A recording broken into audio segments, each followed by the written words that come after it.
Okay, ladies and gentlemen, as promised, we are here to do a Paladin versus Warlock video. And there's actually going to be a lot to cover here, so if I end up backtracking or just rambling on, then yeah, I guess we're just going to have to deal with that until I come out with a more official video once I get my video editors back up. But I do have some notes to help keep me on track, so that should be nice. All right, so to begin with, as we go through this, we're going to be eventually delving into this series of items here. So if you don't know what these items are, feel free to pause and check them out. Basically, it's a Goblin Mortar. We've talked about this before. This is something that's proving itself quite terrifying because it's like a grenade with a little bit of a minimum range, but it doesn't miss. And since it's on like a short cooldown, she's pretty good. Thorium Grenades. This is one of the few times we're probably going to be using Thorium Grenade or just grenades in general over like Sapper Charges or Crystal Charge. For reasons we'll be getting into. We really want that stun, but we'll get there when we get there. I've heard tell that Warlocks, they can use Major Healthstone, but they can't use Major Healthstone with Ripper Root or Dragon Fruit. And subsequently, this is on this list. Mithril Insignia is here because, in my personal opinion, if you're serious about your Paladin and you don't have a Mithril Insignia, I don't know what the hell you're doing with your life. There better be a good reason why you're not having blacksmithing. I don't know, if I had to choose only one, I would probably choose going Mithril Insignia over Grenades, but I could be wrong about that. In fact, I'm probably dead wrong about that. I bet Jakova would yell at me, like, what are you talking about, Grenades? But Mithril Insignia gives you extraordinarily smooth matchups against like Shadow Priests and Warlocks. And subsequently, she's just amazing, especially in like group PvP with like a Reckoning Paladin. Like, let's say you're going into like a Warlock and like two warriors, right? You just pop Mithril Insignia, you dive in there, and the next thing you know, that they can't do shit to you. You're getting Reckoning charges out your ass. You're laughing and you're just murdering people. Okay, so let's see. Where are my notes here? Okay, so to begin with, there are 3 types of locks that you're going to end up fighting in actual PvP. And these 3 types of locks are SL Warlock, Desto Lock or Destruction Warlock, and then Affliction Warlock. Of the 3 types of Warlock, Affliction Warlock is by far the easiest to beat because they basically have massive mana issues. They're very dot reliant, and so your cleanse basically just wins you the day on that one. But also, the other 2 Warlocks, like Desto and Affliction, there we go, and her brain died. Desto and Affliction have nowhere near the amount of hit points as an SL Warlock, and this is compounded by the fact that they typically don't use their Voidwalker pet. They're much more fond of either the Succubus or the Fell Hunter. And in truth, even with SL Warlocks, the vast majority of them, if they see they're going up against a Paladin and they have any amount of time to prepare, they're going Voidwalker. They're going Fell Hunter, not Voidwalker, which typically ends very badly for them. But you'll see why in a bit. If you haven't experienced Desto Locks, I talked about Affliction Lock. Let's talk about Desto Lock.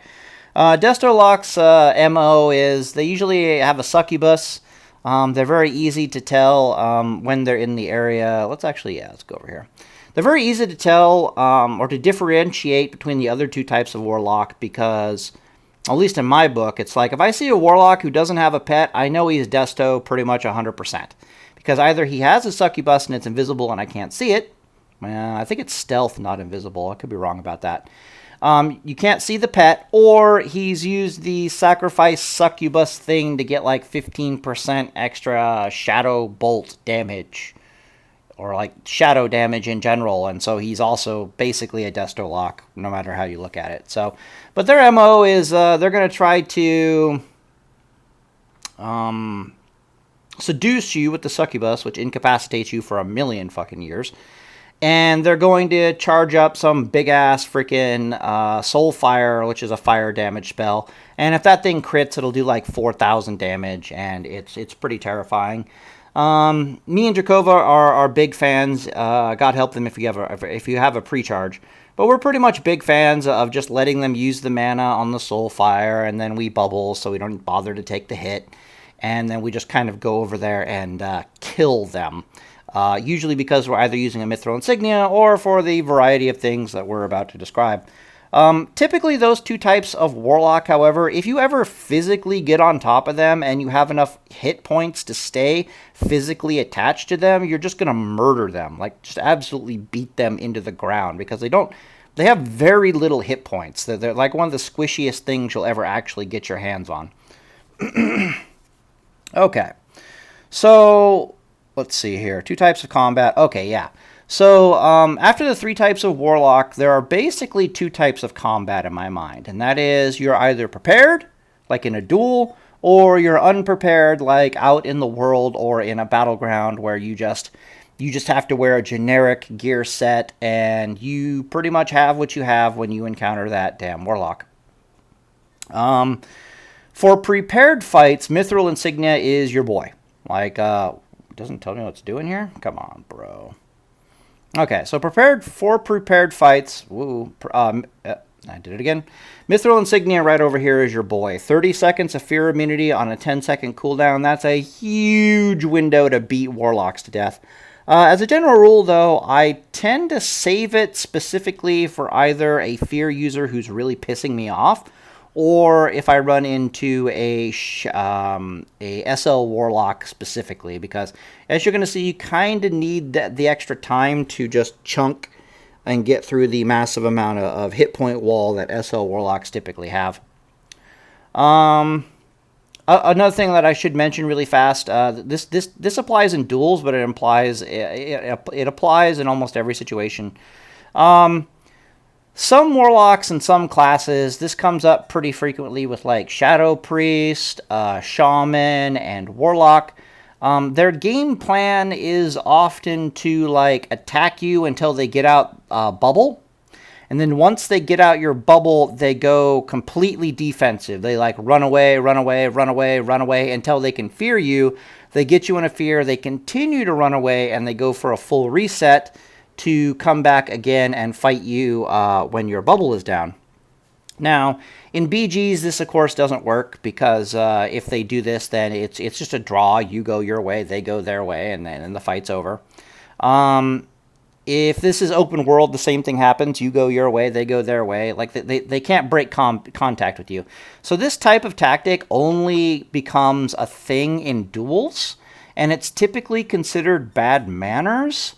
But if the guy it's legit, don't get me wrong, but the legit counteraction to that the Paladin can do that is also bad manners is if any of these targets, Shaman, Shadow Priest, or Warlock, do this thing where they get out your bubble and then they go for a full reset, if they let you get out of combat for even a couple seconds, switch into a full resist suit on them. Like, just go full fucking resist suit to the point where they can never win that matchup ever. And I guarantee you it'll cause them to play completely differently after you basically tell them, yo, dog, if you give me the chance to go full resist, I'm going full resists. And so our tactics will be basically based around people who don't want to let you get out of combat. Or their tactics are that they don't want to break contact with you because you're going to get into a full resist suit, and then they're going to have serious problems. From a dueling perspective, at least. Okay, so two types of combat were prepared and unprepared. So unprepared combat in my book is I might not have a Mithril Insignia. I might not have a Goblin Mortar. I might just be rocking around with, like, I might just have Thorium Grenades and maybe I have a bubble. If I don't have bubble, then I've got Goblin Mortar. Like, I've got something to kind of rely upon in my trinkets because you're constantly, like, switching through your trinkets. But as you can see here, Goblin Mortar's got, like, a 10-minute cooldown. Glimmering Mithril Insignia's got a 10-minute cooldown. You might have, like, a reflector.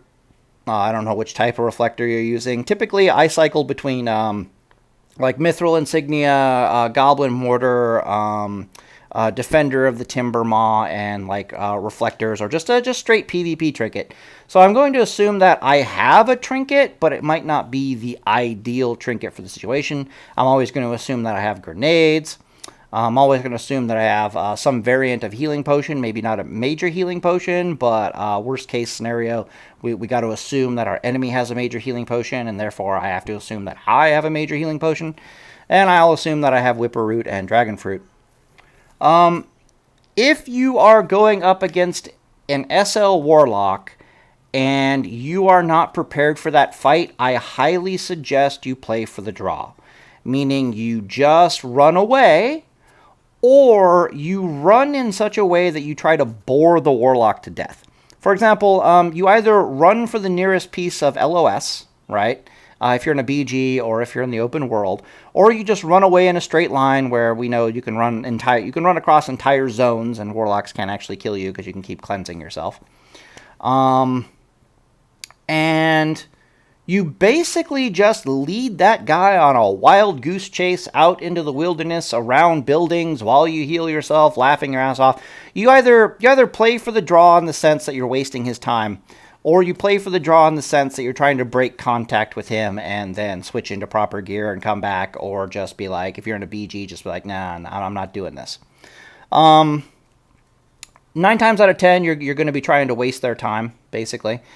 And the reason why you can't really deal with an SL Warlock, you might be able to under certain circumstances with enough DPS, but we'll cover that later. But typically they just have so many hit points that you don't really want to mess with them, and you want to lead them on a wild goose chase to give them the opportunity to make a mistake. So, for example, if they're using a Fell Hunter and not a Void Walker, and they're running after you, and you're noting to yourself, okay, that's a Fell Hunter, not a Void Walker. That means they're down like 2,000 hit points from that shield. Maybe I can kill that Fell Hunter, and then there's something I can do here. With like Exorcism, or with like jumping, backwards hitting melee attacks while you're running, plus Exorcism and all that stuff. Maybe they're being completely freaking retarded and they're using all their mana up, and now they're life tapping, and you're looking at them like, dude, you're getting less and less durable to get your mana here. There might be an opportunity for me to turn around and kick your ass. Especially if you don't have double Void Walker that I'm suspecting. But you'll get a feel for your capabilities once you start playing and you start using some of the tactics in this video.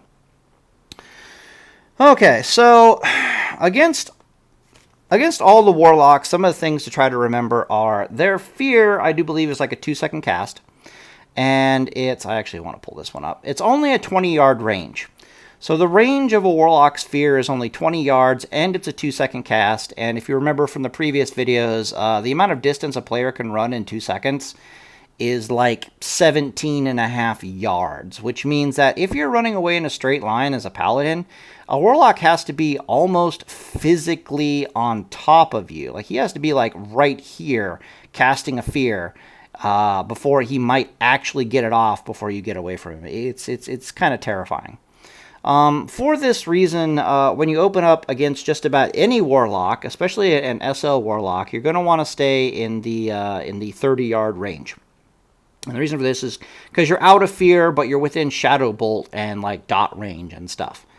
Let me think. Yeah, and you really want to stay at quite a distance away, like at like 25 yards or 30 yards.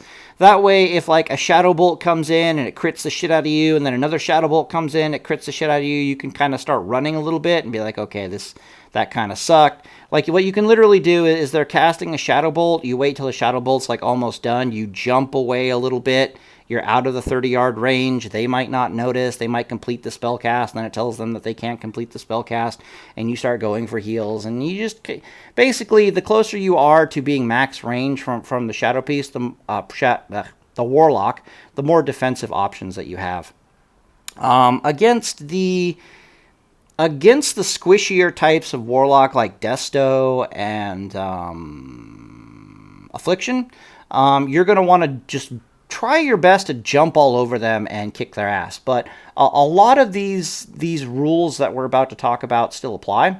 which I think came up in like my Hunter video, which is like, if you have the time, give your opponent the time and the space to make a mistake. Give them the opportunity to fuck up.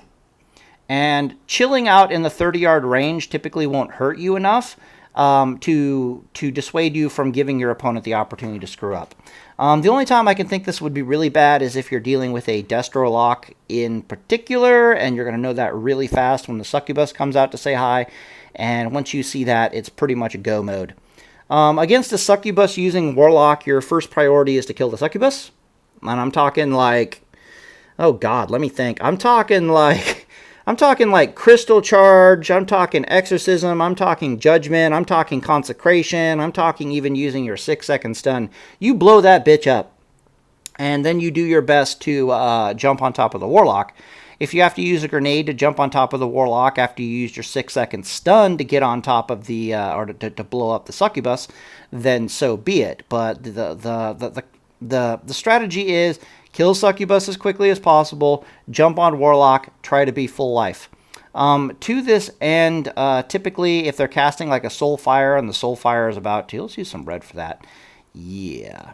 So if the Soul Fire is about to come in and blast you, what you can do instead is you just bubble it as it's incoming, like as it's about halfway to you, or but when he completes a spell cast, you just bubble and you take the hit, you turn, you start blasting the shit out of the Succubus, and then you start running after the Warlock. Maybe try to catch him in a grenade, maybe Goblin Mortar him. Depends on how prepared or unprepared you are, and what kind of trinkets and stuff you have available. But against the Desto, you're going to want to move quick, you're going to want to move fast, you're going to want to move hard, you're going to want to beat the shit out of the guy. You're preferably going to want to have like a two-handed weapon. And then when you jump on him, you're going to want to switch into like a flurry axe. And we'll get into why that is right now. So in order to really do this, I'm going to have to pull up like a calculator. Okay, so flurry axe has a 1.3 attack speed effectively. Right, when you factor in like its additional attacks and all that jazz, it has a 1.5 attack speed effectively. What I've been hearing, and Drakova eventually confirmed for me, is that Seal of Righteousness, the extra holy damage from Seal of Righteousness, maybe because it's got a delay on it, but it's causing additional pushback against spellcasts. So rather than one melee attack causing one thing of spell damage, one melee attack, pushback, one melee attack is causing two things of pushback against casters. And that really only applies to, I think that applies primarily to Shadow Priests, Shamans, and Warlocks as a general rule, because the other classes like Mage and Druid won't let you touch them very easily. To use the push to really screw in the pushback aspect. So anyways, what this means is once you're physically on top of a Warlock or a Shaman, these 2-second casts that are like a lightning bolt or like a fear, or God help them if they're not using a fear, they're trying to cast a shadow bolt. These 2-second casts suddenly become like 5-second casts. And then you are basically doing everything in your power to interrupt them when they get around to about 4 seconds during their cast. Because basically what's causing pushback is your melee weapon damage is causing pushback, your SOR damage is causing pushback. Any lifesteal procs that go off, I don't know if they cause pushback, but we suspect they do. And then possibly any frost oil you have on, when that thing goes off, it's also causing pushback. So you're basically this psychotic pushback monster once you jump on top of them, and it makes it really hard for them to cast a spell. And I'm about to show just how hard it is for them to cast a spell, both from a unprepared perspective and from a paired perspective, or a prepared perspective. So to begin with, alright, so remember they can't, the Warlock cannot cast Fear until they're in the 20-yard range. So typically how you want to close in on a Warlock is you want to be at full life. Preferably, you want to try to tango with them out here. I'll get into more detail. I'll just cover this very briefly. You want to try to heal out here as best as you can, taking their Shadow Bolt and dealing with their shit. And you want to try to get out their stuns, such as nades and Goblin Mortar, if they're also using Goblin Mortar, which most of them are not, before you heal the full and then you make your move. We'll get into how exactly to heal out here in a second, when they're basically nade stunning interrupting you, Goblin Mortar stunning interrupting you. Well, actually, if we do it in sequence, it's like their pet tries to counterspell you, and then when after that succeeds, they try to like throw a grenade at you, and if that succeeds, they might Goblin Mortar you, and if that succeeds, their pet thing's off cooldown again. You're getting silenced, and we'll talk about how to survive that shit in a moment. But for now, I'm just talking about how to jump on top of a Warlock, and what are the results once you get on top of a Warlock with near full life. And the answer to that is, let him cast a Shadow Bolt. Like, literally, like, chill in, let me see here. Yeah, like, chill in this area about, like, round about here when you're looking to go offensive, and let this guy charge up a Shadow Bolt, because there's almost nothing else he can possibly be casting other than a Shadow Bolt at that range. And on top of that, I'm pretty sure that Warlocks have different hand gestures based upon when they're casting a Shadow Bolt or when they're casting a Fear. And what you do is you let them get like halfway through that Shadow Bolt cast, and then you start entering this, or even like half a second or so into that Shadow Bolt cast, and then you start entering this 20-yard area. You basically start running at them while they're rooted in place. Now, any experienced Warlock, boom. Okay, any experienced Warlock that has a healthy amount of fear of you, which keep in mind is like no Warlock ever. Like none of them do. Like I've been beating their ass for the last 2 hours in a duel, and only now are they getting the memo that they need to be afraid. Warlocks who have gotten the memo that they need to be terrified of what's happening here will immediately stop their Shadow Bolt cast as soon as you enter range, and immediately start going for a fear because of what's about to happen. 1 second, use some water.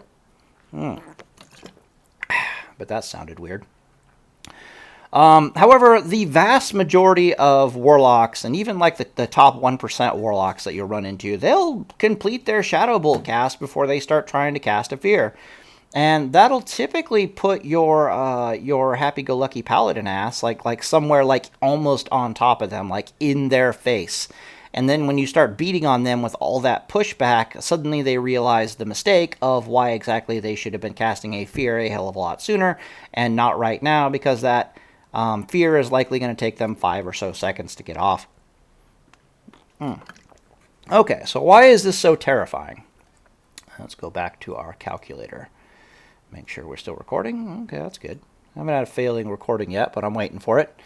Okay, so once you physically get on top of a Warlock, here's kind of the sequence of events that a Warlock is struggling with. 1, the pushback is so severe that casting Shadow Bolts is almost a waste of existence. 2, they can't really cast any dots on you because you're just going to cleanse them.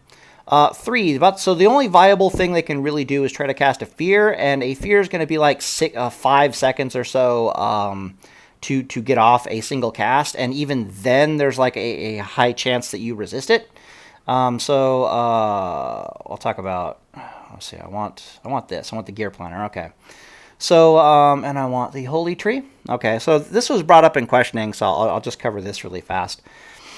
Because I'm putting all the puzzle pieces together before I complete the picture for you. I'm like, okay, here's everything that's going to be happening once I start talking, so I don't have to pause. Well, basically, I'm trying to talk about now, what are the odds of you resisting any given Fear? And in my spec, as you can see, I have 2 out of 2 points in Unyielding Faith. And my thought process basically is that it does say that it gives you a chance to resist fears by an additional 10%. And my thought process is, and I haven't tested it thoroughly, but I've been in enough fights to know that this is probably the way it works, is every class in the game has like a 5% chance, just based upon their level, to resist basically any spell cast. So you innately have a 5% chance that you're going to resist that fear. Then you're adding an additional 10% on top of that, so you're getting up to like a 15% chance to resist that fear. Then if you're like a normal player and you have some semblance of shadow resist going on, well, plus your shadow resist aura, you might be looking at an additional 25% chance to resist the fear just with your raw shadow resist. And then you start adding on that additional 15% from the other things previously mentioned. And next thing you know, you're at like a 40% chance to resist that fear.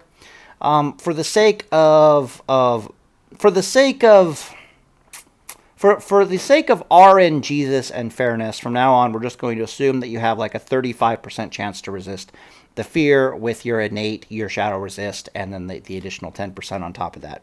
But why is that important? That's important because every fucking time you resist a fear is like another 5 seconds they have to try to cast another fear on you. So it took them 5 seconds to get this damn fear off. Then you got a 35 or more chance to resist that damn thing. And then if you resist that thing, then they got to cast another freaking 5-second one. And if you're pairing that with like your bubble, or you're pairing that with like your PvP trinket, which is your kind of your default trinket, shit gets a little scary because it's like, okay, I took 5 seconds to get it off. He failed to resist it, but he trinketed out of it. Crap. Okay, so now I got to do another 5 seconds. That one failed to resist it. Okay, now he's bubbling out of that one. So once he gets done with the bubble, I got to do another 5 freaking second cast. Okay, I did another 5-second cast. Oh shit, he resisted that one. So now it's like another 5 seconds. So that, what was that? 5 seconds, trinket. 5 seconds, bubble. 5 seconds, resist, 5 seconds, and then that one might resist again. So already you're looking at like 20 seconds outside of the bubbles beat stick time and judgment time. You're looking at just 20 raw seconds of this poor bastard being stuck with you beating the shit out of him just from a combination of resists and get out of fears. So it's kind of a big deal. And we're about to see how this gets really terrifying once you start weaving in the other options available to you, which are basically your innate 6-second stun, your Thorium Grenade stun, your Goblin Mortar stun, or whatever the hell else you got going. You can basically, even without Mithril Insignia, what I'm trying to say is you can chain together a long string of time of beat stick on this poor Warlock bastard that will pretty much kill any Warlock except for a SL Warlock who is specifically using a Void Walker, so he's going double Void Walker. But against the two easier to kill Warlocks, you already saw it was like 20 seconds, and I haven't even thrown a grenade or a 6-second stun into the mix, and I'm not even factoring in like the 6 seconds of beat stick time you have while you're in your bubble. And that was just off of trinket and bubble, and we're already at like 26 plus seconds of, hey, I'm hitting you, fucking die. So it's actually pretty terrifying. So back to our calculator analogy here. Or do I want to show this? Okay, so you want them to cast it, just to put it all together, you want them to start casting a Shadow Bolt. Preferably they've used up their hard CCs, their stuns. You want to, okay, you're casting a Shadow Bolt, now I'm going to break the 20-yard range, I'm going to start closing in on you, and the vast majority of times, almost every time actually, they'll complete the Shadow Bolt, then they'll go for a fear, and they'll discover to their horror that things are not what they seem, and they're stuck in this situation where they're trying desperately to get off a fear, and they just can't. But the question is, how long can a Warlock not get off a fear under these circumstances? Which is why we have our calculator pulled up. Now, I'm going to assume you don't have a Mithril Insignia, and if you do have a Mithril Insignia, you can literally just add like 30, 35 seconds to this total God help Warlocks. Okay. So if you're not very prepared, basically what'll kind of happen is you jump on them after about 4 seconds of them trying to cast a fear, you might stun them for 6 seconds, right? And then when they come out of this out of the 6-second stun, you might let them try to get off the fear again. So you're still beating on them. You're still getting like that double, triple pushback issues. 5 seconds later, the fear goes off. And then you're sitting there and you're like, okay, I'm going to give it like a 33%, 35% chance to resist, right? Like I'm going to roll the resist dice. And let's say you fail the resist dice. Okay, well, whatever. Out comes your PvP trinket, right? Well, that's pretty default. PvP trinket, I shrug it off. So now we've got, let's see here. That was the stun interrupt. That was the PvP interrupt. What? Yeah, okay. Stun interrupt. Oh, God. Let me start again. That's so bad. Yeah, I got to do better. Okay, so 4 seconds. And then you stun them for 6 seconds. And then they needed to try to cast a fear. So this is all one stun. Okay, I got it now. So then the fear went off, and the fear failed. And my bad, the fear succeeded, which means you had to trinket. So this is the trinket, this is all the stun. Okay, got it. So this is your PvP trinket. Now he has to throw on another damn 5 seconds to get off another fear. Let's say it goes off. Okay, cool, whatever, you're bubbling.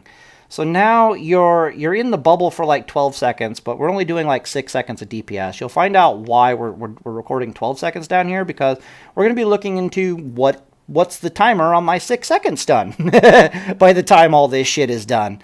Oh, God. So then 12 seconds of bubble passes, but only like 6 seconds of melee DPS. This poor bastard. Then he has to go for another fear.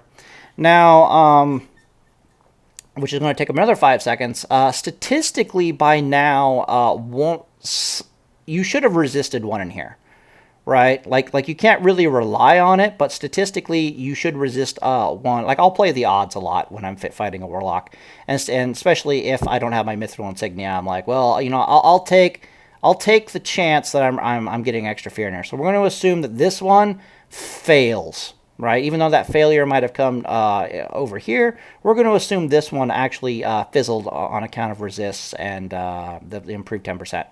So now that's another damn 5 seconds he's got to cast a fear. So finally we're at a point where just off of 6 second stun, PvP trinket, and bubble, where he can actually get a fear into us. This is a potential fear that could go off.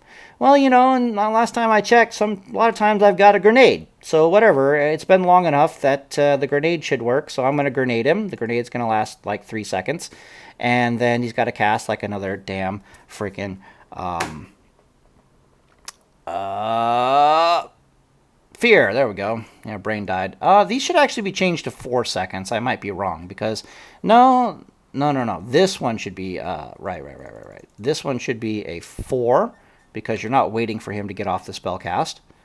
And then that would be like plus 3 seconds of stun, and then I'm making him make another 5 second spell cast check.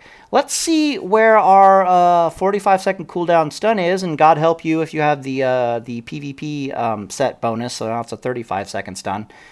So we can see that we've gone for, what is that, 22 seconds, 28 seconds, 28, another 5. Okay, so this would be like, oh God, that is literally 28 seconds, 38 seconds, yeah, literally 45 seconds we're looking at here. That is insane. Am I wrong about that? Come on, let me do that again. That can't be right. That can't be so on the button. That's gnarly. Okay, so it's 6 seconds, 16, no, this is 22, 28. You can probably pass this. What? I have an idea. -4? Aha! Okay, that works. Just minus the original 4 seconds right before you stunned him. Yeah, so as you can see here, the odds that your second stun is back up and operational, and it's virtually guaranteed if you have the PvP set bonus that minuses it by 3 set bonus that minuses it by 10 seconds, your stun's back up. And this poor bastard has you've been beating on this guy for over 40 seconds at this point. That is 40 seconds of DPS, and God help you if you have a Mithril Insignia, and then God help you if you have Goblin Mortar on top of this. But like if you had Goblin Mortar and PvP Trinket, it's just nuts. So you can see how with the pushback mechanic, even if you're not really prepared for the fight, you can chain together such a long string of "you cannot cast fear on me because I'm beating the shit out of you. Where is your Voidwalker, you dumb fuck?"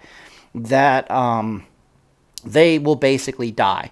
And that is the standard way you're going to kind of want to go about fighting non-SL Warlocks, especially from an unprepared position. So what I would do if I was getting jumped by an unprepared by a Warlock and I was unprepared is I spend a little time trying to figure out. I spend a little time running away, and I'd spend a little time trying to figure out what kind of lock I'm dealing with here exactly. So we're going this way. Boop, boop, boop, boop. So we're running, and let me check to see if I'm still recording, because that'd be terrible. Yeah. So basically, you open up by kind of running away, trying to figure out how retarded they're going to be. You're trying to get within that 30-yard range. You're assessing what kind of pet they are. Will they let you kill their pet? Will they not let you kill their pet? And you're playing with the game plan in mind. That in this 30-yard range shenanigans, which we're going to cover here in a second, that once you turn around and you jump on this poor Warlock, he's going to have a really bad time due to pushback and a bunch of other stuff.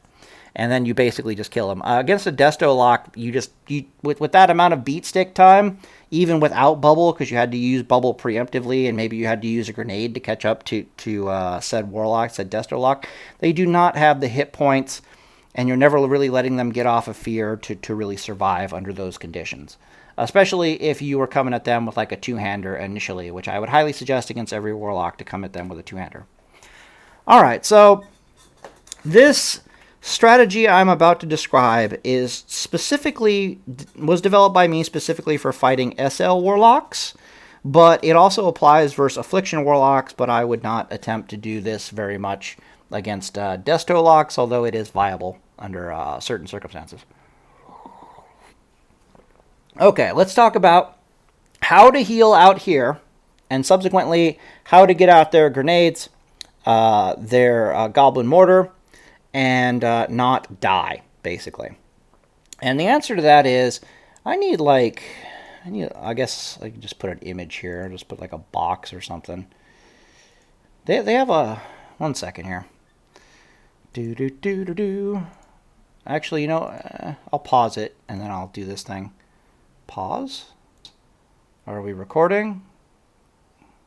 Record. Okay, red means record. All right, we're back. Okay, cool. Just checking. All right, so I tried to find a picture of a fell hunter, but I couldn't. Instead, I got this fucking Doom image. It looks like it belongs in, like, the original Doom game. That's awesome. Anyways, so a lot of times, if a Warlock is fighting you and they have a choice about the matter, they're going to have a fell hunter. And this is pretty common for all Warlocks, SL Warlocks. It's not common for Desto Locks, but they really like interrupting the healing for reasons we're going to talk to in a second. So a Warlock's game plan, as we already talked about, is to get this damn Fell Hunter on you. And the Fell Hunter is going to, when you start casting a heal, the Fell Hunter is going to try to counter spell your heal, which I think like school locks you for like, it's like 6 seconds or something. It's long enough that it's a problem. And they're going to try to counterspell you. Keep in mind, it is a shadow type counterspell. All of the Warlock stuff they try to do you, all of the Warlock pet stuff that tries to see you is shadow in nature, and therefore shadow resist does apply. There we go. But their game plan is they're going to try to counterspell your first heal. Then when you come out of that counterspell, they're going to try to grenade interrupt your next heal. Then when you come out of that interrupt, they're going to try to either counterspell you again or to Goblin Mortar you, or they've done so much damage in this time period that they're trying desperately to force out a bubble so they can go into that other weird game plan of run away like a bitch. Your game plan is to try to heal as best as you can and to basically not give away your bubble for reasons we saw in the whole... it's such a huge advantage for your time on target once you jump on top of the Warlock that you don't really want to give away your bubble. And Paladins will kind of, they'll be overly aggressive on you until they get your bubble, and then they like to play really defensively. So typically you want to hold on to your bubble as if it was life. I am really thirsty. Okay, so what are you supposed to do? I don't have Hodge here, Hand of Justice, but the answer to the question is you want to try to kill or put as much damage as possible on this freaking pet. Like, you want, if a duel starts or a combat starts, your first thought, your first action is, where's the pet? Can I see the pet? Let me exorcise the pet. You just want to exorcism the damn pet. You want to get them as low life as possible. If you ever need to heal yourself, your course of action is to actually use your Hand of Justice to stun the pet. So you stun the pet, that'll put you in like a 1.5 second global cooldown.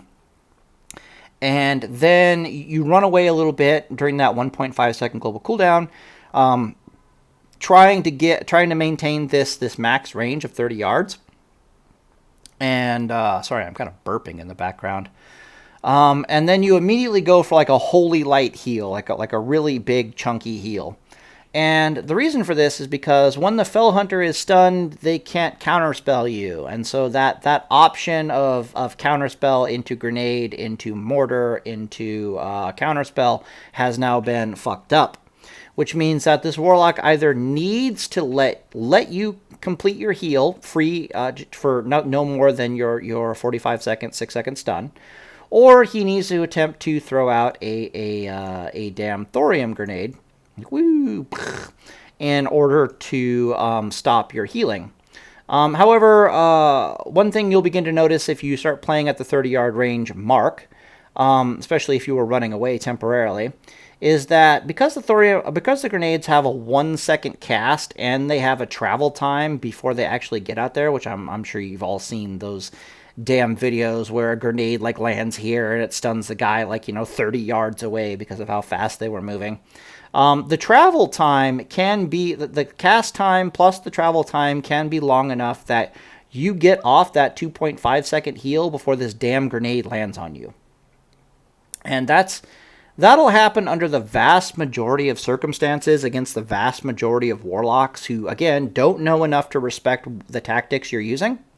However, the really good ones will notice you've stunned the pet, it'll instantly click what's going on, and they'll start trying to charge up a grenade on you even before you've gone for the heal to specifically try to avoid that scenario. Which means that when you're running away, you probably kind of want to run a little erratically to try to at least try to get some kind of mischance. But in my experience, if they were charging up the grenade before you were even going for the heal in that 1.5 seconds of global cooldown, they're gonna hit you with the grenade. But if they were not doing that, they're more than likely going to miss. Okay, so here's where we get into some fun stuff. While you were running away in that 1.5 second global cooldown, or even before, why is this cut off? That's interesting. Or even before, that's right, because I moved this and I brought it back. Oh God, what was I trying to say? Oh, your resists, right. So you should try your best to go into Shadow Resist Aura. Especially since in your T2 set you tend to have a lot of fire resist. So you get up to like 105 fire resist. And the reason for this is I haven't tested this extensively, so I could be completely talking out my ass here, but Goblin Mortar and Grenades are fire damage, and therefore it's on private servers they were also a fire damage based stun, which meant that if for some reason you completely resisted the fire damage of the grenade or of the Goblin Mortar, then you didn't get stunned either. And I think on private servers, but I'm not sure it works that way on Classic, there were like two separate checks, whether or not you took the damage or whether or not you got the stun. But again, I could be crazy. All I know for certain is that on private servers, the grenades and the Goblin Mortars could be resisted by fire damage, and since you can switch auras, and since you know you're going for a heal, and since you know the only damn things that could possibly interrupt you at this 30-yard range are specifically a Goblin Mortar, a Grenade, which is far more likely, or the least likely of all would be a Title Charm, which is a Nature Resist check. So you swap into your Fire Resist Aura, you go for the stun, you start running away, you go into a Holy Light. Unless you're playing against a super top tier Warlock, that Holy Light is going to get off and probably get out their nade anyways. And even if you're playing against a really good Warlock, there's some really high chance of just straight resisting the nade. It's like 35% chance the nade just fizzled on you and you healed anyways. All right, so let's say, for the sake of argument, that the nade came out and the nade actually did manage to interrupt your heal. So now you're sitting there at like half life, because that's about when you want to cast a Holy Light, and you've gotten stunned for 3 seconds. You're about to take another Shadow Bolt hit, which may or may not crit you.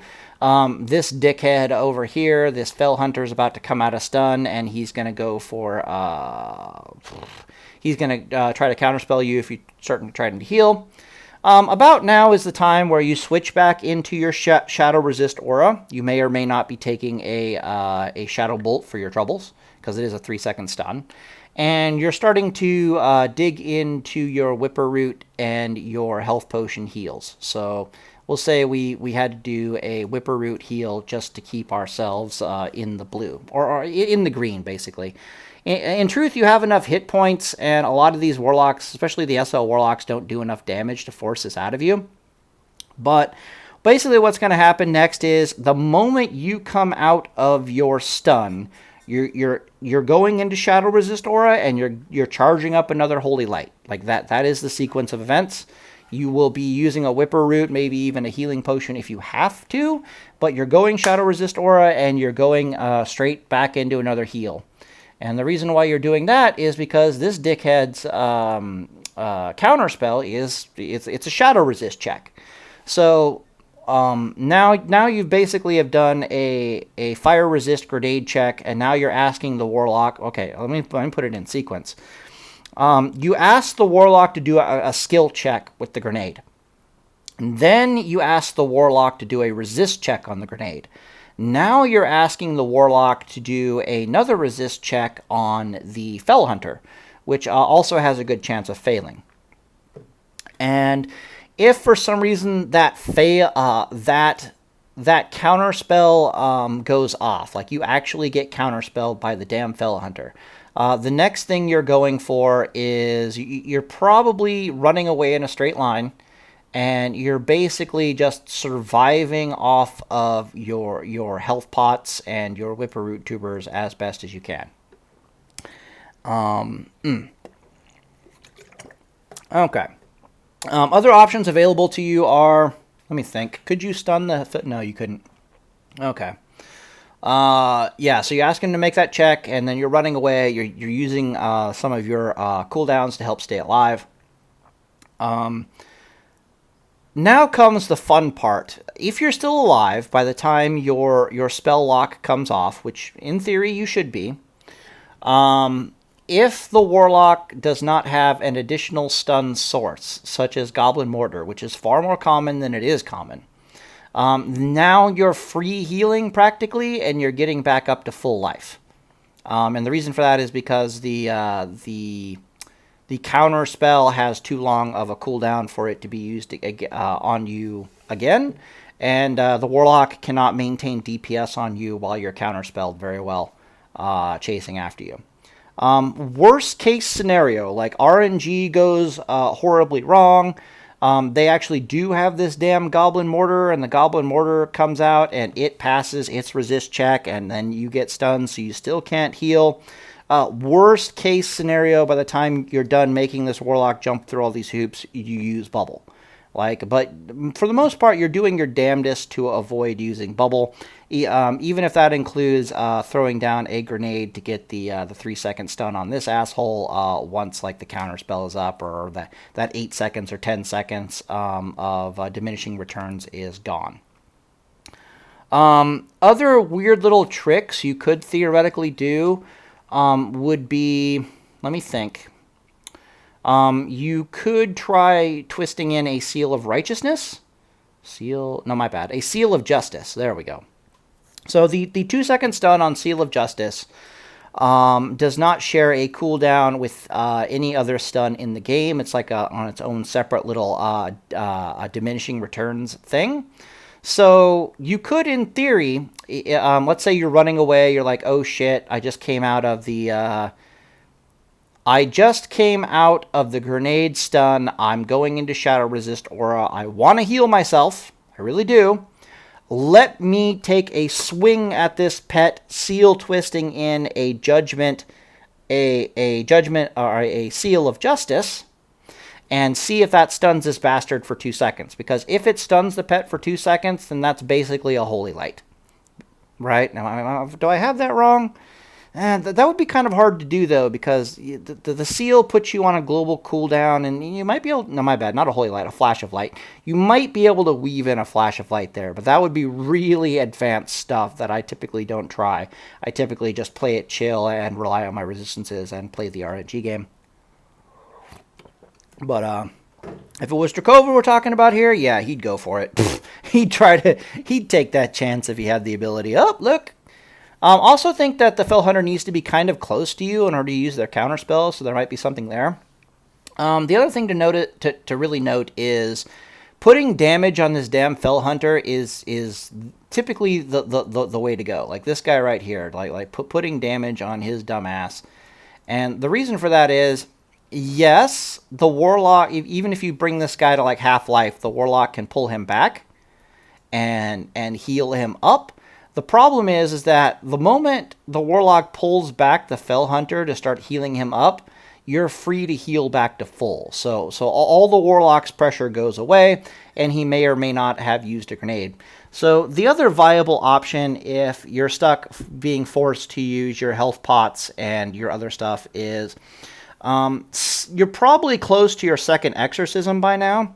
And you're probably close to like your third judgment of righteousness into this poor Fell Hunter.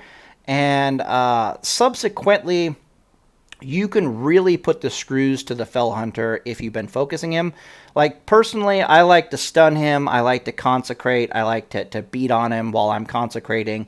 I like to then start running away while I'm in the global cooldown before I go for the heal, because there's no reason not to use those few seconds, those early seconds of the Justice stun to get more damage on the Fell Hunter. Rather than trying to go for a heal and then getting grenaded. But if you can put enough damage on the Fell Hunter, which is more common than it is uncommon, the Fell Hunter might have taken so much damage that it's going to borderline cost them that the Hunter either needs to be pulled back to heal, or the Hunter is going to die to get off that counter spell. And if that counter spell fails, boom, Hunter's dead, you still have your bubble, and the Warlock's in a world of shit. If the counter spell succeeds, whatever, you bubble, you kill the Fell Hunter, the Warlock is still in a world of shit. And we're about to show you why. So you preferably want to save your bubble. RNG, basically, if you're playing the RNGesus route, more times than not, they will fail to get out your bubble before you can get out their grenade and their Goblin Mortar, for example, just because of the nature of RNG in this game. And then it is time to go offensive. So we're going to assume that this is basically the situation of the Warlock. He either did not have a Goblin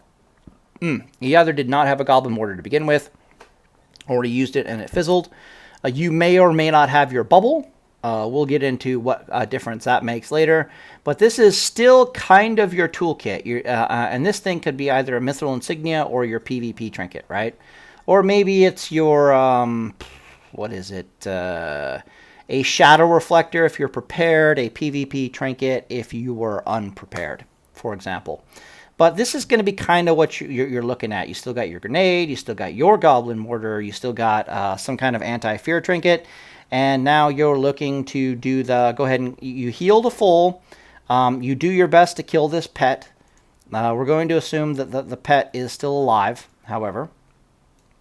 So the pet is now back here, starting to get healed up. The Warlock is either healing the pet or he's charging a Shadow Bolt against you. You're healing to full, and now you're gonna be the one to go on the offensive. Like this is the situation we're in. Like it's offense time basically. Now, against a Warlock with a Fell Hunter, the situation that's about to transcribe is going to be much easier because Fell Hunters are much more difficult to kill. Fell Hunters are much more threatening in this 30-yard range phase of the fight than they are in this up-close and personal phase of the fight. The one that is much more scary is the damn Void Walker. Let's see if I can get a picture of the Void Walker. And girls, Void... Oh, okay, we're not using that. That's some serious Doom imagery. Holy crap. Okay, so we'll just assume this dickhead's a Fell Walker. A Void Walker, too. But you guys will be visually confused from now on. Let's put a giant V on his dumbass. What color? Yellow? Yeah. Purple. Okay, V for Void. Okay, this is a Void Walker now. Alright, so whether this thing is a Void Walker or this thing is a Fell Hunter will change none of the actions that are about to transpire. It's just that if it is a Fell Hunter and not a Void Walker, things are about to get much easier. So just so we're clear, the scenario is that you guys are in this current scenario with your trinkets and your consumables. You have successfully closed on top of the Warlock because they're stupid and didn't try to cast a fear on you, or you shrugged it off with something, God helps us, or it fizzled or failed or whatever. And either the Void Walker, either the Fell Hunter died here, he died out here in the 30-yard range phase of the fight, and the Warlock summoned a Void Walker because he sees your bitch ass closing with him, or we're assuming this is an SL Warlock right now. If this is not an SL Warlock, again the strategy is exactly the same, but the Warlock is even more screwed. So he's re-summoned a Void Walker, but you've closed the distance in that amount of time. It's like a 2-second summon if they use like some 8-minute cooldown or some crap like that. So either it died out here, or it's still physically here needing to die, but you've kind of been exercising it a bit, so it's kind of a little bit damaged. And the sequence of events that's going to transpire is basically as follows. Let me put these two assholes together so we can get a very clear view of what the hell is about to happen. Okay, so what is about to happen is that you are going to use one of your two area of effect stuns. You're either going to use your Goblin Mortar or you're going to use your grenade. Preferably, I would say use the Goblin Mortar initially, I think. But you're going to try to stun both targets simultaneously. It really doesn't matter if you get both targets simultaneously. I'm not really sure because I haven't tested it. Are we still recording? Because that would suck. Yeah, we're good. I haven't really tested it. But one of these targets, if you stun them, they can't do a Void sacrifice. It might be the Warlock, it might be the Void itself, but if you stun one of these targets when they're hard CC'd, cannot sack the Void. You can see this very clearly in like some of the old PvP videos with like Venruki fighting against Warlocks. He would like sheep the Warlock and then kill the Void Walker, and the whole time we're like, can he not sack the Void Walker? What the hell is happening here? And the answer is yes. I think if you CC the Warlock, hard CC the Warlock, you cannot sack the Void Walker. I guess it's like a spell the Warlock casts or something. But anyways, whether we're dealing with a Void Walker here, or we're dealing with a Fell Hunter, or we're dealing with pet number 1 or pet number 2, the events that are about to happen are pretty much identical. And those events are, you're either putting your 6-second stun into the Warlock, and then you're just opening up with every piece of AoE damage you have available. Or what I typically do is, as I'm running in, I'll just Goblin Mortar and stun the two of them like right before I get there, and then I jump on them with all kinds of area of effect. Again, this is against this works for all the Warlocks, but it's particularly effective against the SL Warlock. All the Warlocks are going to pretty much melt at this point during the fight. And so if you Goblin Mortar, let's see if I can get an, where's the actual... All right, so as you can see, the grenade's going to do a lot of area effect fire damage. The Goblin Mortar is going to do a lot of area effect fire damage. Both of these end up stunning the target for like 3 seconds or more. No, 3 seconds each, right? So the situation that that you're putting them in is you've exercised the pet probably twice by now. You have now Thorium Grenade. You've now stunned both the two targets. You put a shit ton of fire damage into them. And your first act, once you're physically on top of them and you're wailing on them, is going to be to consecrate, believe it or not. You're also probably going to... let me think. I'm actually a big fan of either Goblin Sapper Charge here, which is expensive, or Crystal Charge here, because it's on such a short cooldown.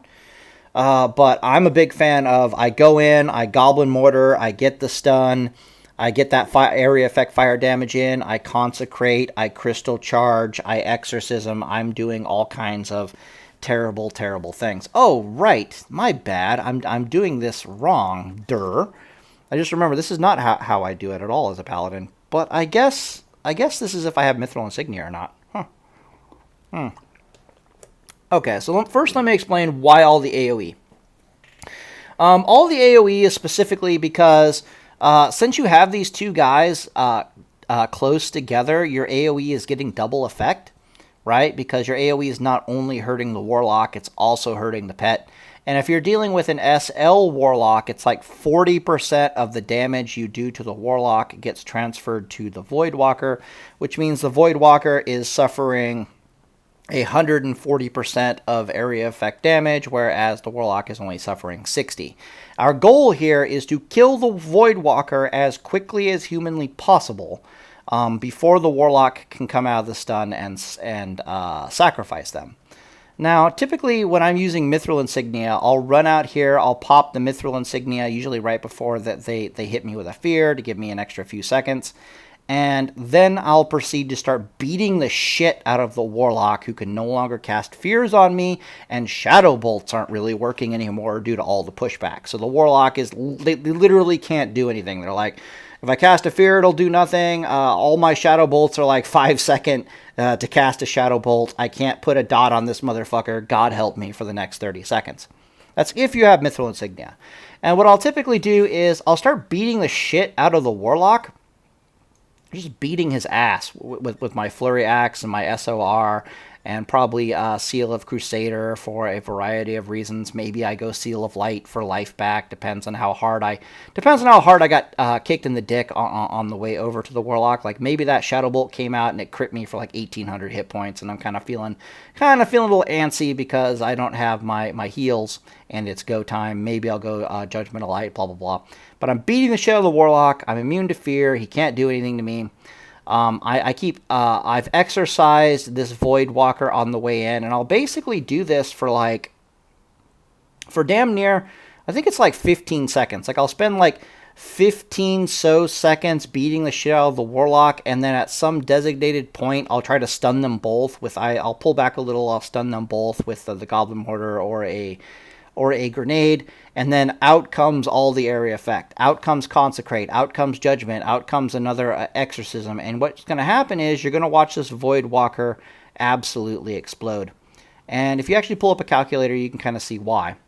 So Voidwalkers, if I recall correctly, they got like 3,500 hit points. I think they got like 3,500 hit points. And you've hit this poor bastard for like 800 exorcisms, right? Like the exorcism's doing about 800 damage each by the time you get your spell power gear and all that kind of stuff. So if you exorcised him on the way in and then you waited like 15 seconds and now you're making your move against this poor Voidwalker, you've probably been exorcising him and judging and then putting damage into the... oh God, there's so much to talk about here. Okay, when you closed this distance, you had one of two options. You were either in the 30-yard range with a two-handed weapon, right? And, like, if they were using a Voidwalker back here, typically they don't send it out after you because they don't want to give you reckoning charges. But you're probably out here. The point I'm basically trying to make is you either closed in with this Warlock and you hit him with a Wreck Bomb, like a 2-charge Wreck Bomb for 3 instant 2-handed hits.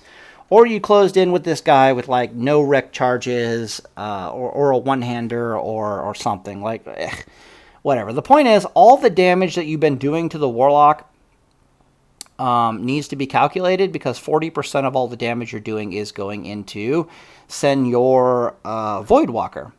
So you've been beating on the, let's say you've been beating on the Warlock for only 10 seconds. You've been maintaining like 200 DPS. So you've put in like 80 DPS for 10 seconds that gets transferred to the Voidwalker. So it's another 800 damage that went to the Voidwalker. So the Voidwalker's chilling at like 1900 hit points before you're pulling the trigger on like stun, area of effect, let's fucking go. 1900 hit points. You may have also judged into the Voidwalker, but you could have easily judged, like done two, like a judgment of, I typically do, or do I hold my judgment? No. I open with a Crusader, judge on the Warlock. Then the moment my second judgment is ready to rock and roll, I hold back on it for maybe a couple seconds, and then I put all my damage into the Voidwalker. Yeah, I'm remembering now that this is what happens. Okay, so the Voidwalker is going to be chilling at around 1900 hit points. It's probably down even more, probably down another 200 hit points, because you were using a max rank consecration on the ground and forcing that poor bastard, the Warlock, to try to get out of the consecration, but ticks were done anyways. And we'll say minus 100 instead of, yeah. So your Voidwalker is probably chilling at around 1800 hit points, and you're going to stun the Warlock for 3 seconds. You're going to judge damage into the Voidwalker, which is probably like 400. You'll probably judge a max rank righteousness into him. Then you're going to exercise him again. Poor bastard. And you can start seeing that times 5? Yeah. So you can start seeing that clearly he's at 600 hit points. The reason why I times it for 5 is to see if he's within Hammer of Wrath range, which they almost always are. So by the time you're like, here, take a grenade, and then the grenade is like 500 damage, and then 140% of that grenade damage went into the Voidwalker, and then you judge the Voidwalker, and then you exercise the Voidwalker. The Voidwalker, and then the Voidwalker's taking like consecration damage, because you did consecrate right before all this went off. So the sequence of events was literally consecrate, area of effect stun with a grenade or with a Goblin Mortar. Then you judge, because judge isn't on a global cooldown. Then you exercised into the Voidwalker. The Voidwalker is going to have no fucking hit points. Like, it started off with, like, literally what happens is it starts off with, like, 60% life, and then within a matter of seconds, it drops to, like, 10% life. And if it's still alive by some grace of God, even though it typically is horribly dead by then, you just spend the last, like, second or so of the stun to Hammer of Wrath it dead. And typically, the Warlocks are just stuck there, not having their Voidwalker dead, but not having had a chance to sacrifice it.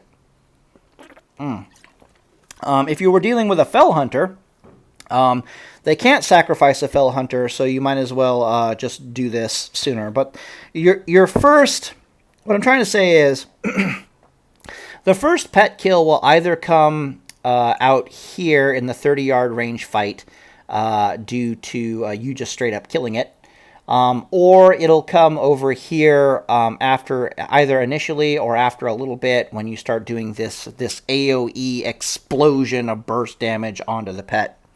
Now I've dueled some of the best duelists in the world, like some of the absolute best Warlock duelists I've ever met on like Henhouse.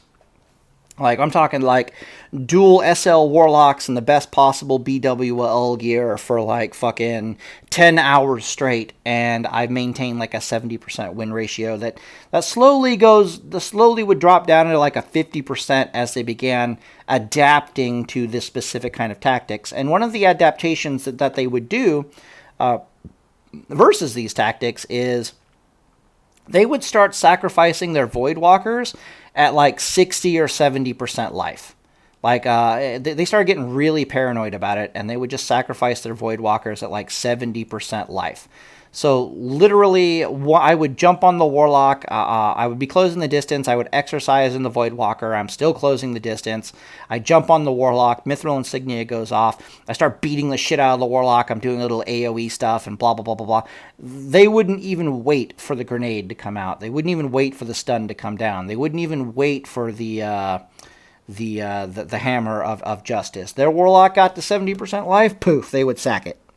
And that is actually the correct thing to do, but it's a big catch-22 for them, where it's a damned if they do, damned if they don't. Because whether they keep the Voidwalker around and have him die horribly, or they sack it at 70% life, it kind of all ends up being the same math. And the math just comes out to you win. So definitely tinker around with that when you're jumping on top of Warlocks that have the pet like physically next to them or on top of you. Literally give it a few seconds with all this pushback crap that we've been talking about, right? So all that pushback that you're getting with Flurry Axe and being able to like, oh, did you cast a fear? Okay, that fear went off. It didn't fail to the shadow resist. So we're talking non-mithril insignia here. Like, what would I do if I didn't have a mithril insignia? Well, I would jump on top of the Warlock. I would let him try to get the fear off. If he got the fear off, I would use something like my PvP trinket if I didn't have a mithril insignia, like pop. Right, so I'm making him go through the resist check. Then I'm making him. First, I'm making him go through the pushback. Then I'm making him go through the resist check. Then I'm countering it easily without even using bubble. And then I'm making him go through another like 5 seconds of trying to cast a spell while I beat the shit out of him. And then out comes the 6-second stun. And then out comes the AoE. And then I'm all over that thing. So if I was dealing with a Fell Hunter, I probably wouldn't bother with AoE because they're a lot easier to kill. Like, I don't need that yet. I would probably throw my 6-second stun into the Warlock after I used the PvP trinket and rolled the dice on a fear resist.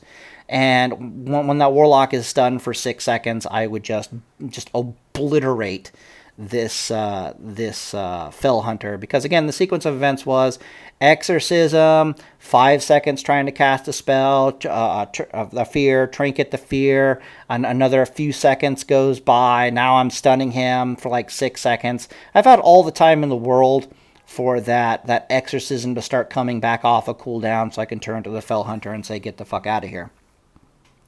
So let's say Senor Fell Hunter died horribly. I'm down Hammer of Justice, I'm down PvP Trinket, Fell Hunter died horribly. The Warlock now tries to desperately get out a Void Walker. He might even do something do his Horrify or whatever it is to try to make you run away, which again has like a 20-yard range. So, but they really like saving that. Smart Warlocks really love saving their, I think it's called Horror or Horrify. It's the fear that forces you to run away and it ignores anti-fears. It also does like 800 damage, shadow damage to you, and 800 shadow damage healing to the Warlock. Has a chance to be resisted. Waka waka. The instant cast. Yeah, they'll usually bring that out to get out their second pet. And typically what'll happen, or they'll just run for their fucking lives. And if they're running for their lives, hey, I still got Grenade, and I still got Goblin Mortar to catch right back up with them, and God help them if I had Frost Oil, so they're not going very far. So usually they'll like horrify you to get the fuck off of them, to get a little healing action in, and to use those precious couple of seconds to get out their Void. Again, we're talking about an SL Warlock here. So Fell Hunter down, Void. If it was a Fell Hunter, I've just used Hand of Justice to kill him. If it was a Void Walker, maybe I'm down a Grenade Trinket, or I'm down Goblin Mortar to kill that Void Walker. But typically, since they actually want to have a 30-yard range chance to get out my bubble, they're usually opening with a Fell Hunter, and then they're going Void Walker once I obliterate their poor piece of shit Fell Hunter. And once that second Void Walker comes out, surprise, surprise, you still have like Goblin Mortar and like grenades to do all the AoE nastiness to them. And on top of that, you can be like chaining the grenades and the AoE stuns into interrupting their fears. Yeah, to get that whole pushback thing all rolling again. So you can do all kinds of terrible things to a SL Warlock. But I'm going to tell you straight up that versus an SL Warlock, you really, against good SL Warlocks who are prepared, who have their shit, who knows what's about to happen, which again are not many SL Warlocks, but then again, due to rating and gold costs and blah blah blah, you don't see a lot of SL Warlocks. SL Warlocks is kind of go Mithril Insignia or run away, play for the draw. Against all the other types of Warlocks, you play within this 30-yard range, or if you can't play within the 30-yard range, you just jump on them, and then you do this push back area of effect stun. I'm gonna blow your fucking pet up now play style, and you will absolutely slaughter the vast majority of Warlocks that you end up encountering. Let me make sure if I'm still recording and I have anything left to say. It's over an hour-long video, Jesus. Okay, anything left to say? I might have explained all of this very poorly and inconcisely, especially since I was jumping around everywhere. So feel free to, when you're going to sleep at night, to actually sit down and try to think, okay, well, think about all the things that I said and think about the sequence of events that are transpiring once you jump on top of a Warlock with his pet out, to try to maximize your chance to not only kill pet, but to subsequently kill Warlock. And you'll begin to see very quickly exactly what I'm talking about with the whole, I'm gonna jump on this target, I'm gonna wait a few seconds, to get into a second round of exorcism, then I'm going to turn and I'm going to look at their pet, and on a stun, out of a stun, there we go, I'm going to stun the Warlock, then I'm going to turn and I'm going to look at the pet, and the pet's just going to explode. Like, just think of it basically that way. Then think about what are your options, like what did you have to use to accomplish that, and then what are your options afterwards. If you still have bubble, as we showed, the Warlock is up shit crick without a paddle. Because, like I said, even in crappy gear, with just a little bit of luck with your resistances, you can get to your second stun with all that pushback and resist action that's going on. It's nothing to laugh at. And if you have your PvP set bonus, God help this poor fucking Warlock. All right, what else is there? Good substitute trinkets if you don't have a Mithril Insignia are... Shadow Reflector is really good because you get the plus 20 shadow resist from it, and extra damage that gets reflected to the Warlock is amazing. On top of that, it lasts like 5 seconds. It's like 5 seconds of free healing. It's just like 2 holy lights you get to pump into yourself, and the Warlock can't do anything about it.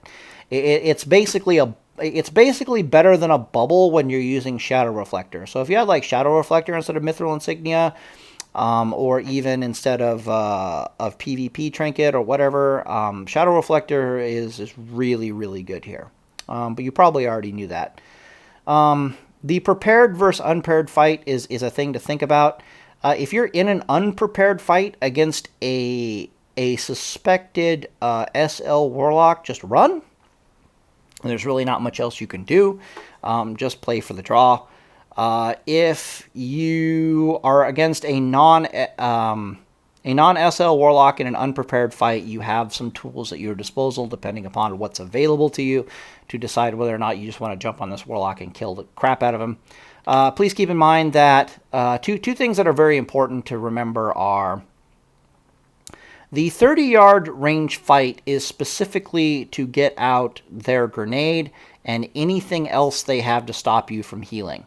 Sometimes, a lot of Warlocks, in fact, will not only try to grenade stun you, but they'll use their Horrified to try to get out your bubble. Like, they'll actually close the distance with you in that grenade stun to try to use their only, especially if they don't have like another trinket on hand, to use their only other option to stop you from healing. Like, a lot of Warlocks are really all in on the whole, I'm going to kill you at this, I'm not going to let you heal, and I'm going to try to kill you thing. Which, if you know what you're doing as a paladin, especially if you just stun this stupid fucking fell hunter, you typically just laugh at that most of the time. Survive, heal to full, and then when you start coming for them, they're up shit creek without a paddle, and they don't know what is about to happen. For me, though, with Mithril Insignia, when I'm doing some serious duels, I always have to keep in mind DPS. Like just raw DPS, and we're going to crunch some numbers here in a second so you can see what I mean. So it's like, yeah, Pally time against an SL Warlock. You can jump on top of the SL Warlock. You can blow up his first Voidwalker, no problem. But how do you deal with the second Voidwalker and their staggering amount of hit points?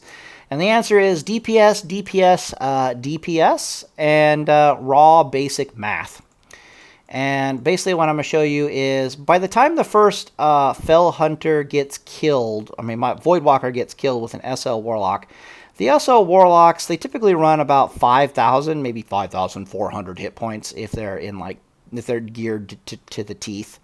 But they typically have 5,000 hit points, and they're typically at 60% life by the time they get out that second Voidwalker. So what I'm doing here is I'm giving you a very rough estimate of how much life can I expect this Warlock, this SL Warlock to still have, and then how much DPS do I need to actually cut him to pieces in the amount of time that I have still on my Mithril Insignia, still with all this pushback, still possibly with all my stuns and my bubble, right?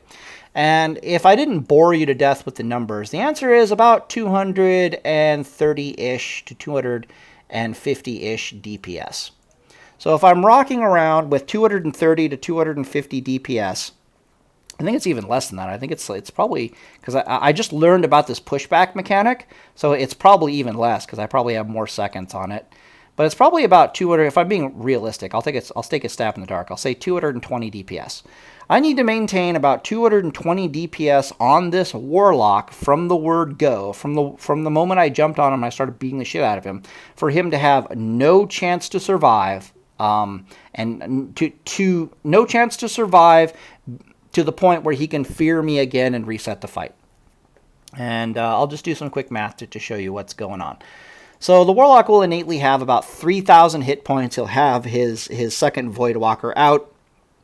The Horrify has worn off, or it was wasted earlier. I've now turned my Mithril Insignia is down. Only has about 18 seconds left on it. I'm turning around. I'm jumping on top of Senior Warlock, and we're basically going toe to toe again. On top of this, he has at his disposal one major healing potion and one health stone, which if we just say maximum heals, because whatever. This thing heals for about 1,500. We'll just say this thing heals. We'll say he has about 3,000 health return between the major healing potion and the other thing. Let's see. Calculator? Okay.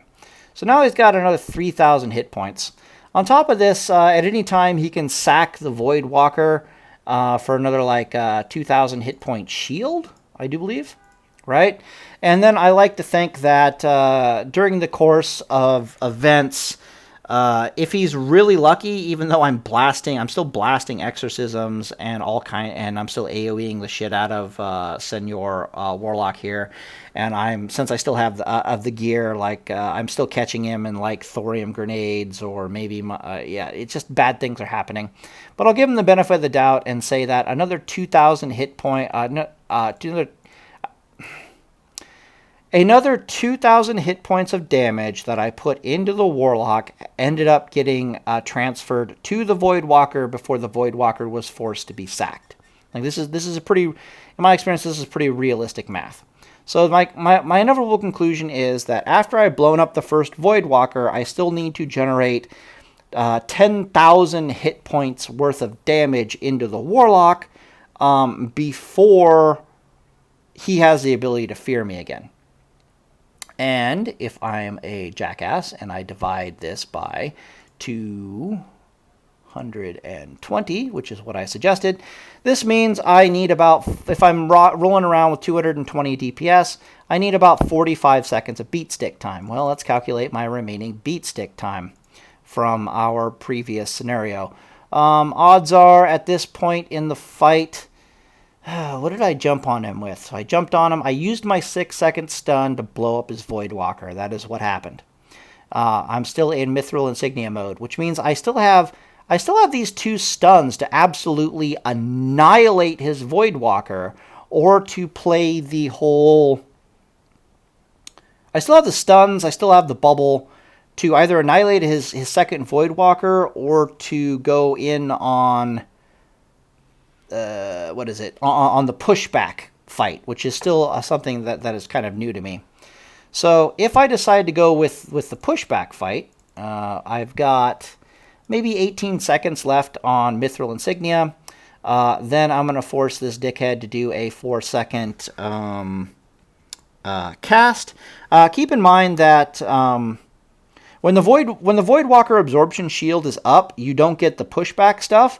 But with Mithril Insignia rolling, that's not really going to be a thing of concern, because literally what's going to happen is he's going to be forced to sacrifice the Voidwalker at like 60% life or more, like 70% life, long before your Mithril Insignia wears off, that this even becomes a problem. So he's going to have to sacrifice the Voidwalker at really high life.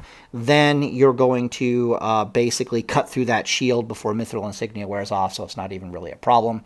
And this is also even if you didn't use your grenade or your Goblin Mortar to really stress the Warlock out about the situation. The sheer threat that at any time he knows that you can just stun his ass and then just blow up his Voidwalker from existence will cause them, the experienced ones at least, to just sack them at like 60% life and say, fuck it, I get what I get.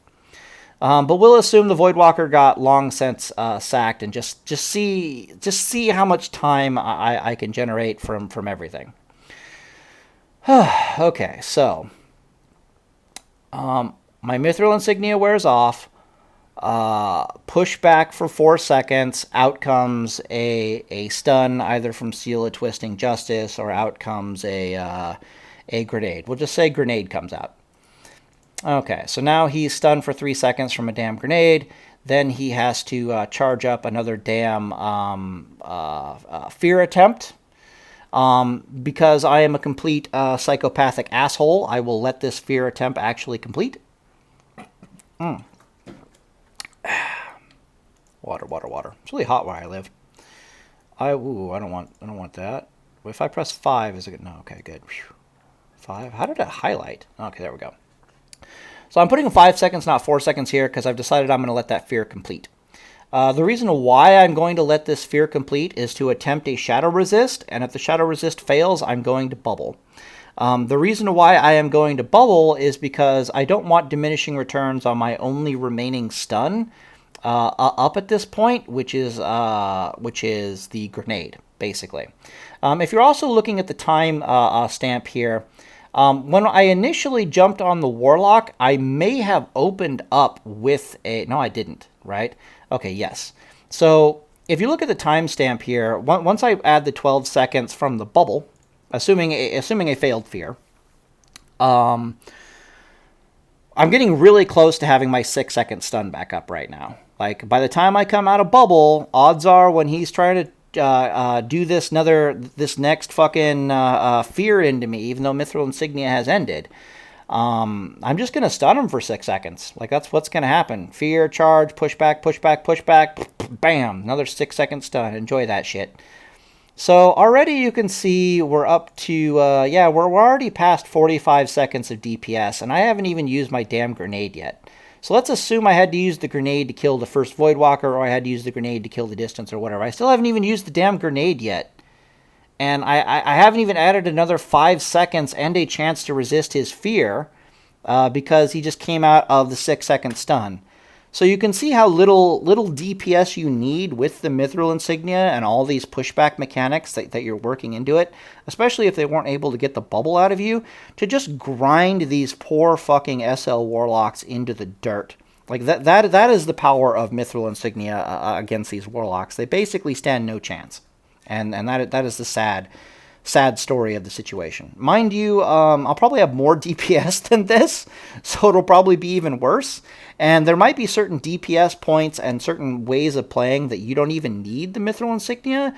You can just straight up generate enough time on target without Mithril Insignia to just kill them. And even SL Warlocks, I don't know. I'll have to look into it. I'll have to math it out. I'll have to playtest it. But hopefully you can see the power that I'm talking about here with what's going on. And hopefully my ramblings have made some semblance of sense.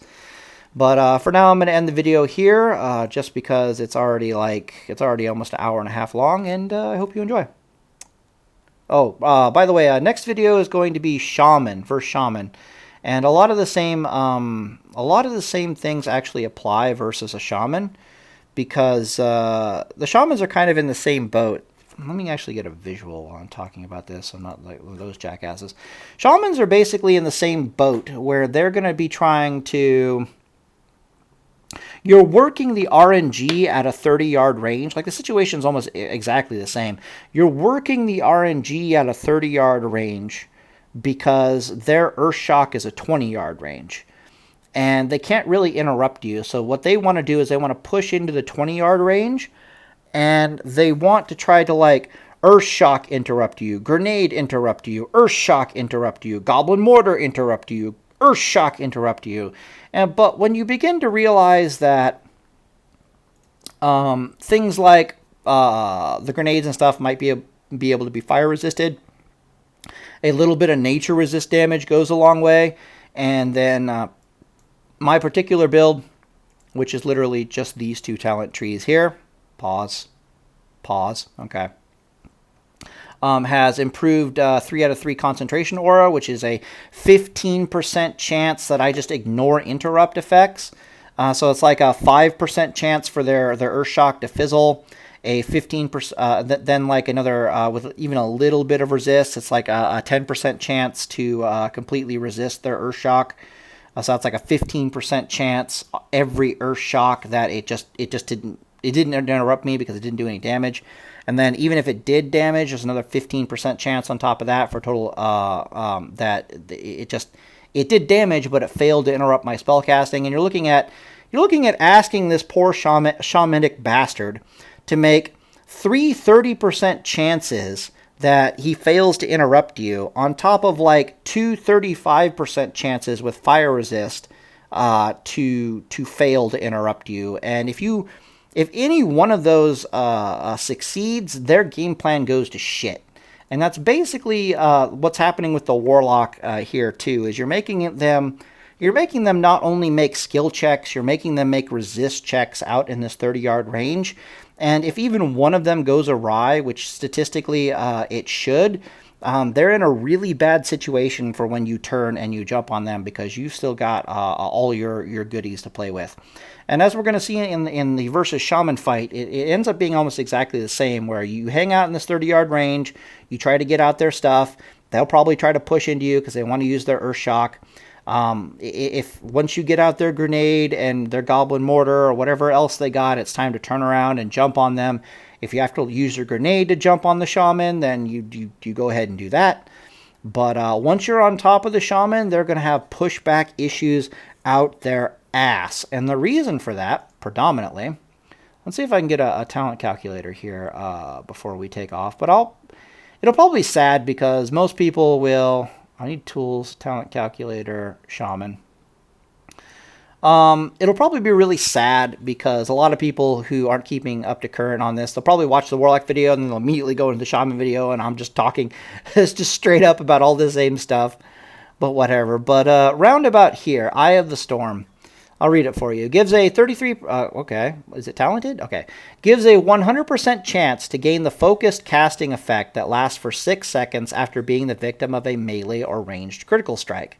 The focused casting effect prevents you from losing casting time when taking damage. This is the only pushback immunity item the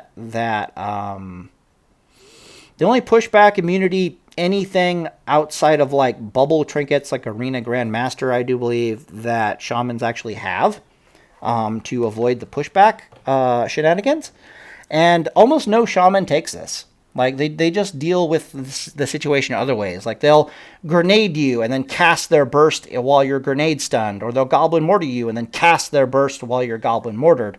Or they'll Title Charm you and then cast. Or they'll War Stomp you and cast, right? They just avoid these 3 talent points pretty much at all costs.